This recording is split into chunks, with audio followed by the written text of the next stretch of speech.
So hi everyone, this is Saurabh Thakur and today we will talk about Marxism. Marxism क्या चीज है, क्या ये आइडियोलॉजी है, क्या आइडियाज है, किस प्रिंसिपल्स पे ये चलती है, कौन कौन से इसमें कंसेप्ट्स है, कौन राइटर्स है, सारी चीजें आज डिस्कस करेंगे। कौन कौन सी क्लासेस की इसने बात की है, सारी चीजों की आज हम बात करेंगे। सबसे पहले मार्क्सिज्म है क्या, पहले हमें ये समझना होगा। मार्क्सिज्म जो है, Karl Heinrich Marx was the full name of this person and he was a German philosopher. ठीक है, सोशलिस्ट था, ठीक है, और इकोनॉमिस्ट भी कह सकते हो आप, सोशल इकोनॉमिस्ट ये बंदा था, फिलोसोफर था काफी बड़ा। और इसकी जो आइडियोलॉजी थी, इसके जो आइडियाज थे ये मार्क्सिज्म के, ये पूरे वर्ल्ड में जो फेमस हुए, फैले एक बीमारी की तरह। मतलब कि सिर्फ फैलने के उस पर मैं बता रहा हूं, मैं ये नहीं कह रहा कि बीमारी थी, ये बहुत ही रेवोल्यूशनरी आइडियाज थे। ठीक है, तो ये बहुत पूरे दुनिया में फैल गई थे। इसका साथ किसने दिया? फ्रेडरिक एंगल्स ने, 1820 to 1895। They were very good friends. ठीक है, लंगोटिया यार आप कह सकते हो, बिल्कुल आड़ी दोस्त। अब क्या हुआ कि धीरे धीरे जब कार्ल मार्क्स ने अपने आइडियाज जो शुरू किए, उसके बाद ये इस इंसान से मिला, तो इन्होंने ये पाया कि इसके कम्युनिज्म के जो आइडियाज थे वो इसके आइडियाज से मिलते जुलते थे। तो इन्होंने सोचा कि क्यों ना कुछ साथ में कुछ मिलकर किया जाए। ठीक है, तो इन्होंने साथ में मिलकर कम्युनिस्ट मैनिफेस्टो को पब्लिश किया। 1847 में इन्होंने लिखना शुरू किया था और 1848 में कंप्लीट करके इन्होंने पब्लिश किया। And there were 12,000 words in this pamphlet. ठीक है जी, 12,000 वर्ड्स का ये पैम्फलेट था, कम्युनिस्ट मैनिफेस्टो 1848, जहां से ये मार्क्सिज्म की शुरुआत हुई और जितने भी आइडियाज, जितने भी कंसेप्ट्स की इसने बात की, इसमें बात की। और ये बहुत ही ग्राउंड ब्रेकिंग जो एक वर्क था, जो आपको याद रखना ही रखना है विद ईयर। ठीक है, अब मैं आपको बताता हूं मार्क्सिज्म क्या है। देखो, मार्क्सिज्म एक सोशियो इकोनॉमिक वर्ल्ड व्यू है। एक हिसाब से आपकी मटीरियलिस्टिक जो इंटरप्रिटेशन होती है, मटीरियलिस्ट इंटरप्रिटेशन। अब मटीरियलिस्ट इंटरप्रिटेशन क्या है? अब मटीरियलिज्म क्या होता है? मटीरियलिज्म होता है कि जो भी आपकी इस दुनिया में कंक्रीट चीजें हैं, जो फिजिकल फॉर्म में चीजें हैं, वही आपके मेंटल स्टेट और आपकी कॉन्शियसनेस को गवर्न करती है, उसको डिफाइन करती है, उसको डेवलप करती है। फॉर एग्जांपल, आपने कार देखी, यार कितनी अच्छी कार है, कितनी महंगी होगी, है ना। और ये देखो, कोई आपको लड़की दिख रही है, आपके मन में हो सकता है उसके लिए हवस भी आ सकती है, उसके लिए प्यार भी आ सकता है। तो वो जो है आपकी मेंटल स्टेट को, आपकी कॉन्शियसनेस को बहुत अफेक्ट कर रही है। ठीक है, तो ये जो है मार्क्सिस्ट जो लोग थे, मार्क्सिज्म में जो है वो ये चीज देखी गई कि स्टडी किस चीज की कर रही है आपको? हिस्टोरिकल डेवलपमेंट की। हिस्टोरिकल डेवलपमेंट,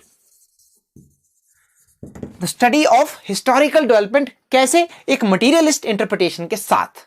ठीक है, एक सोशो इकोनॉमिक आपका जो इंक्वायरी रहेगी मटीरियलिस्ट इंटरप्रिटेशन के साथ हिस्टोरिकल डेवलपमेंट को जानने के लिए, कि हमारी हिस्ट्री में कैसे चीजें डेवलप हुई है, कैसे आज तक सारी चीजें चलती आई है। ठीक है, तो उस चीज को जो स्टडी करना है एक मटीरियलिस्ट पॉइंट ऑफ व्यू से, मतलब कि आप उसमें सोसाइटी से रिलेटेड चीजें देखेंगे, उसमें आप इकोनॉमी से रिलेटेड चीजें देखेंगे, उसमें आप पॉलिटिक्स से रिलेटेड चीजें देखेंगे, उसमें आप क्लास स्ट्रगल देखेंगे, क्लास स्ट्रगल।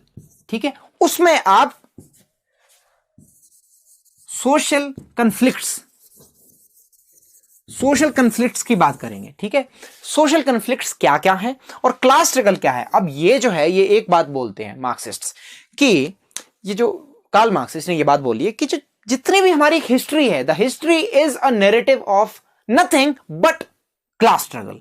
क्योंकि डिफरेंट क्लासेस होती है सोसाइटी में। ठीक है, अमीर लोग होते हैं, गरीब लोग होते हैं, अलग अलग प्रोफेशन के लोग होते हैं। वो जो सारी चीजें हैं, वो जो एक स्ट्रगल है क्लास का, वो है हमारी हिस्ट्री। हमारी हिस्ट्री क्लास स्ट्रगल से बनी है, उससे निकल कर आई है। ठीक है, अब मैं आपको कुछ चीजें बता देता हूं कि इसमें किस किस चीज की बात होती है, किन किन कंसेप्ट्स की बात करते हैं, किस चीज पे फोकस करते हैं। देखो, मार्क्सिस्ट क्या कहते हैं कि देयर आर टू थिंग्स। सबसे पहली चीज है हैव्स, दूसरे है हैव नॉट्स। ठीक है जी, हैव मतलब जिनके पास है, हैव नॉट्स जिनके पास नहीं है। ये इनमें कौन आते हैं? बोर्जुआजी, BOURGEOISIE। बोर्जुआजी कौन होते हैं? Merchant class. कैपिटलिस्ट आप इन्हें कह सकते हैं, कैपिटलिस्ट। वैसे ये मिडिल क्लास के लोग होते हैं, अपर मिडिल क्लास। ठीक है, मिडिल क्लास के लोग होते हैं, बोर्जुआजी, मर्चेंट क्लास, कैपिटलिस्ट। ठीक है, कैपिटलिस्ट वो लोग होते हैं जो एक प्राइवेट बिजनेस ओन करते हैं, जिनका अपना प्राइवेट बिजनेस होता है, बहुत ज्यादा जो है प्रॉफिट कमाते हैं वो। ठीक है, अपनी फैक्ट्रीज होती है, अपनी इंडस्ट्रीज होती है, जैसे कि अडानी अंबानी हमारे देश में है। तो उससे क्या होता है कि मार्क्सिस्ट जो थे वो ये कहते थे कि ये जो राइट्स है, ये जो प्रॉफिट्स है, ये एक इंसान के पास नहीं होने चाहिए, पूरी सोसाइटी में होने चाहिए। ठीक है, तो अब ये हैव नॉट्स कौन है, इसमें आते हैं प्रोलेटेरिएट्स, प्रोलेटेरिएट। ठीक है जी, प्रोलेटेरिएट, प्रोलेटेरिएट होते हैं लेबर क्लास, जो अपनी लेबर सेल करते हैं, किनको, बोर्जुआजीज को। ठीक है, बोर्जुआजी को, ये प्रोलेटेरिएट जो है ये अपनी लेबर सेल करते हैं, और ये लोग इनका एक्सप्लॉयटेशन करते हैं। ये लोग कहते हैं कि ये लोग इनका एक्सप्लॉयटेशन करते हैं, और इन्हें जो है बराबर का हक नहीं मिलता है, बराबर के राइट्स, बराबर का पैसा, बराबर का प्रॉफिट, इनको अपॉर्चुनिटीज नहीं मिलती है। ठीक है, ये चीज की बात करते हैं। अब ये एक बात और भी बोलते हैं कि there are no absolute values, there are no absolute truth, there is no absolute wrong, there is no absolute culture, कुछ भी एब्सोल्यूट नहीं है। ज्यादातर, मैं सब नहीं कहूंगा, लेकिन ज्यादातर मार्क्सिस्ट जो होते थे वो अथीस्ट हुआ करते थे। ठीक है, भगवान में वो विश्वास इतना नहीं रखते थे। वो क्या कहते थे कि इक्वल प्रॉपर्टी राइट्स। ठीक है जी, प्रॉपर्टी राइट्स जो है इक्वल होने चाहिए।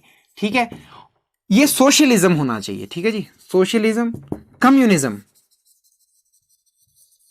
ठीक है, अब ये प्रॉपर्टी राइट्स का ऐसा है कि सबको बराबर की प्रॉपर्टी होनी चाहिए। ऐसा नहीं कि मेरे पास बहुत ज्यादा जमीन है और किसी के पास बिल्कुल भी जमीन नहीं है, वो और गरीब हो जाएगा, मैं और अमीर हो जाऊंगा। प्रॉपर्टी राइट्स बराबर होने चाहिए, सरकार के पास सारे प्रॉपर्टी राइट्स हो, या फिर किसी कम्युनिटी के पास प्रॉपर्टी राइट्स हो, और बराबर की प्रॉपर्टी सबको बांटी जाए और उस पर सब काम करें और बराबर का प्रॉफिट कमाए।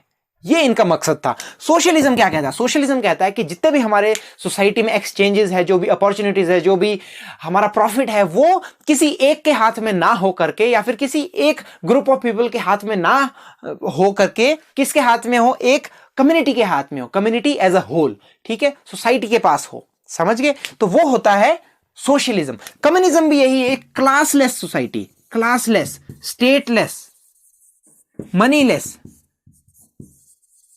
मनीलेस का मतलब है कि सबके पास बराबर का हक हो, सबके पास बराबर की ओनरशिप हो। ठीक है, उसी तरह जैसे कि सोशलिज्म कहता। तो ये दोनों आप कह सकते हो भाई भाई है। तो इनका ये मकसद था कि एक ये चीज इसमें तब्दील करना चाहते थे सोशलिज्म में, कम्युनिज्म में। जो कम्युनिज्म के जो आइडियाज थे ये फ्रेडरिक एंगल्स के थे, जिससे काफी इन्फ्लुएंस हुआ था मार्क्स। तो इसी से इन्फ्लुएंस होकर वो कम्युनिस्ट मैनिफेस्टो जो उन्होंने लिखा, उस पर काफी ज्यादा कॉन्ट्रीब्यूशन फ्रेडरिक एंगल्स का भी है। तो सोशलिज्म तो इन सारी चीजों की ये बात करते हैं। ठीक है, और ये भी कहते हैं कि एवरीथिंग इज अ प्रोडक्शन, मतलब कि आर्ट है और लिटरेचर है वो प्रोडक्शन है। मान लो मैं हूं, मैं कोई चीज बनाता हूं, मैं जूता बनाता हूं, तो वो एक मेरा प्रोडक्ट है। अगर मैं राइटर हूं, मैं एक वर्क बनाता हूं, एक बुक बनाता हूं, वो मेरा एक प्रोडक्शन है। ठीक है, लेकिन वो डिपेंड करता है कि मैं कौन सी क्लास से आता हूं, मेरी लोकेशन क्या है। मेरी जो लोकेशन है वो मेरी कॉन्शियसनेस डिसाइड करेगी, ना कि मेरी कॉन्शियसनेस मेरी लोकेशन डिसाइड करेगी। लोकेशन आपकी सोसाइटी में, क्लास, क्रोनोलॉजी, ठीक है, कहां पे आप स्टैंड करते हो। तो आपकी जो क्लास है उससे डिफाइन होगी आपकी कॉन्शियसनेस। ठीक है, कॉन्शियसनेस से नहीं होगा। तो ये सारी चीजों की ये बात करते हैं। अब इनका क्या था कि ये जो बंदे थे, इनका क्या था कि बहुत रेवोल्यूशनरी आइडियाज थे इनके। तो पहले ये फ्रांस में थे, इनको फ्रांस से एक्सपेल कर दिया। फिर ये बेल्जियम गए, इनको बेल्जियम से भी निकाल दिया। ठीक है, फिर ये बेल्जियम के बाद कोलोन गए, कोलोन एक सिटी है, रोम, वहां गए, वहां से भी इनको निकाल दिया। फिर ये लास्ट में लंदन आए। लंदन आए तो प्रूशियन अथॉरिटीज ने कहा कि इनको यहां से भी निकाल दो, लेकिन उसके बाद वहां का जॉन रसल, शायद कोई प्राइम मिनिस्टर था, उसने कहा कि मैं नहीं निकालूंगा। शायद उसे इनके आइडियाज पसंद आने लग गए थे। तो ये सारी चीजें थे, बहुत रेवोल्यूशनरी लोग थे, इनके आइडियाज बहुत अलग थे, आइडियोलॉजी बहुत स्ट्रांग थी, इसीलिए पूरी दुनिया में फैली। चाइना में भी आज ये चीज चलती है, लेकिन वहां बहुत सारी मॉडिफिकेशन है। पूरी तरह से ये सक्सेसफुल नहीं हुआ, बाद में धीरे धीरे फेल होना शुरू हो गया। क्यों फेल हुआ? क्योंकि फॉर एग्जाम्पल मेरे को कोई प्रॉपर्टी मिलती है, आपको भी उतनी प्रॉपर्टी मिलती है, बराबर प्रॉपर्टी मिली है। अब मुझे पता है अगले साल प्रॉपर्टी किसी और के पास जानी है, तो मैं उसका अपने लिए पूरा उसका यूटिलाइज करूंगा, उस प्रॉपर्टी को पूरा एक्सप्लॉइट करूंगा। ठीक है, उसकी केयर नहीं करूंगा, इतनी उसको एक्सप्लॉइट करूंगा कि चल इसने अगली बार अगले के पास जाना है। तो इस तरह से जो है लोग ने मेहनत करना छोड़ दिया कि ठीक यार इतना पैसा मिलना तो है ही, तो क्यों मेहनत करनी, क्यों ज्यादा मेहनत करनी। तो ऑब्वियस सी बात है कि अगर आज की डेट में कोई ज्यादा कमा रहा है तो वो ज्यादा मेहनत कर रहा है, तभी वो ज्यादा कमा रहा है। ठीक है, तो इनका कहना तो यह था कि सब बराबर काम करे और सबको बराबर मिले। अगर सबको बराबर ही मिलना है तो कोई क्यों काम करेगा, कोई क्यों ज्यादा काम करेगा, आराम से बैठा रहेगा। जितना है ठीक है, टाइम मिल रहा है काम करो, जितना नहीं है मत करो। ठीक है, तो ये सारी चीजें थी। इन सारी चीजों के लिए की वजह से ये मार्क्सिज्म जो है कहीं ना कहीं फेल होता भी नजर आया। ठीक है। अब एक वर्क जो है, जब ये कार्ल हेनरी मार्क्स जब ये मर गया तो उसके बाद he translated his works, Friedrich Engels translated his works and he publish his works, ठीक है। काफी अच्छा दोस्त था ये इसका, ठीक है। अ friend in need is a friend Indeed and he was a friend Indeed. तो इसने एक वर्क पब्लिश किया 1884 में, इसकी डेथ के एक साल बाद। उसका टाइटल था origins of family, private property and the state, ठीक है जी। 1884 में ये वर्क आया, ये आपने याद रख लेना है, ठीक है। तो इन सारी चीजों की ये बात करते हैं। सोशलिज्म मैंने बता दिया, कम्युनिज्म मैंने आपको बता दिया, मार्क्सिज्म क्या है, मटेरियलिस्टिक, हिस्टोरिकल मटेरियलिज्म भी आप कह सकते हैं। आपने हिस्ट्री में जाना है, उस चीज को देखना है। तो जो मार्क्सिस्ट होगा हमेशा क्या देखेगा, वो किसी भी एक लिटरेरी वर्क को जब वो एनालाइज करेगा तो वो देखेगा उसमें कि इसमें कौन कौन सी क्लास की बात हो रही है, इसमें पॉलिटिक्स की कौन सी बात हो रही है, ठीक है, इसमें मटेरियलिज्म की कहां बात हो रही है, इसमें कौन से असेट्स की बात हो रही है, किस चीज से आदमी को आंका जाता है कि हाँ इसके पास अच्छी गाड़ी है तो ये अमीर है, ठीक है। इसके बाद तो ये जो मटेरियलिस्टिक चीजों को जो ज्यादा फोकस किया जाता है वो इसमें आता है, मार्क्सिज्म में आता है, ठीक है। तो जो मार्क्सिस्ट होगा वो इस तरीके से चीजों को देखो, हर एक थियरी जो होती है उसका एक अलग पॉइंट ऑफ व्यू होता है। न्यू क्रिटिक्स जो होंगे वो लैंग्वेज पे ज्यादा फोकस करेंगे, न्यू हिस्टोरिसिस्ट जो होंगे वो हिस्ट्री पे ज्यादा फोकस करेंगे, ठीक है, कंटेक्स्ट पे ज्यादा फोकस करेंगे, ठीक है, स्ट्रक्चरलिस्ट स्ट्रक्चर पे ज्यादा फोकस करेंगे कि इसका क्या स्ट्रक्चर है। मार्क्सिस्ट जो होंगे वो क्लास स्ट्रगल, सोसाइटी, उसमें लेबर क्लास, एरिस्टोक्रेट्स, इन सारी चीजों को वो डिस्कस करेंगे। तो इसने कुछ क्लासेस को डिस्कस किया है, उन क्लासेस का मैं आपको बता देता हूं। उससे पहले मैं 2-3 कंसेप्ट्स की आपसे बात करूंगा। सबसे पहले बात करूंगा मैं सुपरस्ट्रक्चर एंड बेस। इसको आप सब स्ट्रक्चर भी कह सकते हैं, सब स्ट्रक्चर, ठीक है। अब ये क्या है, ये कंसेप्ट ही मार्क्सिज्म का ही है, ठीक है। तो अब मैं आपको थोड़ा पढ़कर बता देता हूं कि सुपरस्ट्रक्चर क्या है। देखो, बेस से ही सुपरस्ट्रक्चर बनता है। बेस में क्या आता है, मीन्स ऑफ प्रोडक्शन के क्या क्या मीन्स है, ठीक है, जैसे कि tools, machines, factories, land, raw materials. फिर आता है रिलेशंस ऑफ प्रोडक्शन, ठीक है, जैसे कि इसमें प्रोलेटेरिएट्स आ जाएंगे, लेबर क्लास आ जाएगी, लंपन प्रोलेटेरिएट मैं बताऊंगा। लंपन प्रोलेटेरिएट होते हैं गुंडे मवाली, पेटी बोर्जुआस जो छोटे बिजनेसमैन हैं, और बोर्जुआ, प्राइवेट प्रॉपर्टी इसमें आएगी, कैपिटल, कमोडिटीज एटसेट्रा। तो मीन्स ऑफ प्रोडक्शन जो है वो सारा बेस में आएगा। इस बेस से क्या बनेगा आपका सुपरस्ट्रक्चर। अब सुपरस्ट्रक्चर में क्या आएगा, everything not directly to do with production, ऐसी चीजें जिनका डायरेक्ट कोई कनेक्शन नहीं है प्रोडक्शन से। जैसे कि हम पॉलिटिक्स की बात करते हैं, कोई भी चीज हम जैसे लॉ की हम बात करते हैं, वो सारी चीजें, आर्ट है, फैमिली है, कल्चर है, रिलीजन है, फिलॉसफी है, आइडियोलॉजी है, law, media, politics, science, education, ये सारा जो है सुपरस्ट्रक्चर में आएगा। तो ये कहते हैं कि बेस जो है, base maintains and shapes the superstructure and superstructure shapes and maintains the base. ये एक दूसरे को शेप और मेंटेन करते रहते हैं, ठीक है। तो ये इसी चीजों के लिए वॉर्न करते हैं हमें फ्रेडरिक एंगल्स और कार्ल मार्क्स कि ये जो सुपरस्ट्रक्चर है ये इस पे हावी हो जाएगा। हालांकि बेस जो है वो ज्यादा डोमिनेंट होता है, ठीक है, ये आपने याद रखना है, ज्यादा डोमिनेंट ये होता है। लेकिन अगर ये डोमिनेंट होने लग गया तो सारी चीजें तहस नहस हो जाएगी। और ये डोमिनेंट कब होगा, जब जो इकोनॉमिस्ट जो है, जो कैपिटलिस्ट है, जब उनका राज होगा, ठीक है। चलो जी, अब मैं 1-2 कंसेप्ट की और भी बात करूंगा आपके साथ। एक होता है सरप्लस वैल्यू। अबे सरप्लस वैल्यू क्या होता है,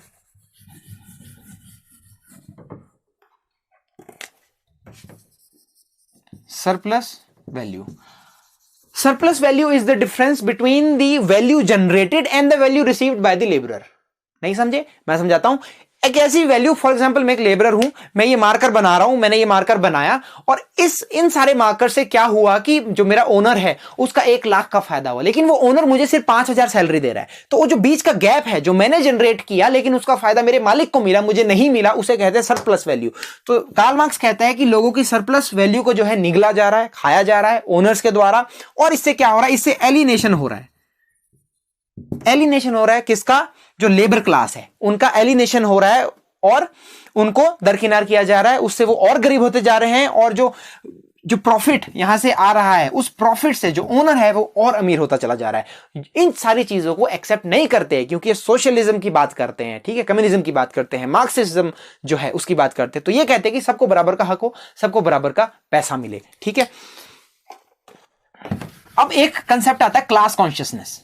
अब क्लास कॉन्शियसनेस का क्या कंसेप्ट है, क्लास कॉन्शियसनेस। क्लास कॉन्शियसनेस का मतलब है कि जो भी आपकी क्लास है आप कॉन्शियस हो जाइए, आपकी क्लास जिस क्लास से आप बिलोंग करते हो आप कि क्या क्या उसमें राइट्स है, क्या क्या आपके रोल्स है और क्या क्या चीजें हैं जिससे आप डिफेंड कर सकते हो, अपने हक की लड़ाई लड़ सकते हो। ठीक है, तो सबसे पहले अगर आपको रिवोल्यूशनरी आइडियाज कुछ लेकर आने हैं, रिवोल्यूशनरी कुछ काम करना है, तो सबसे पहले you must be aware about your class, you must be conscious about your class. तो क्लास कॉन्शियसनेस उसको कहा है कार्ल मार्क्स ने। ठीक है, अब मैं क्लासेस की बात कर लेता हूं जो इसने बात की। सबसे पहले बात करता है प्रोलेटेरिएट।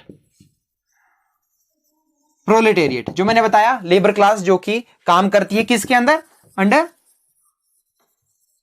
बॉर्जुआजीज के अंडर। फिर आता है पेटिट बॉर्जुआजी।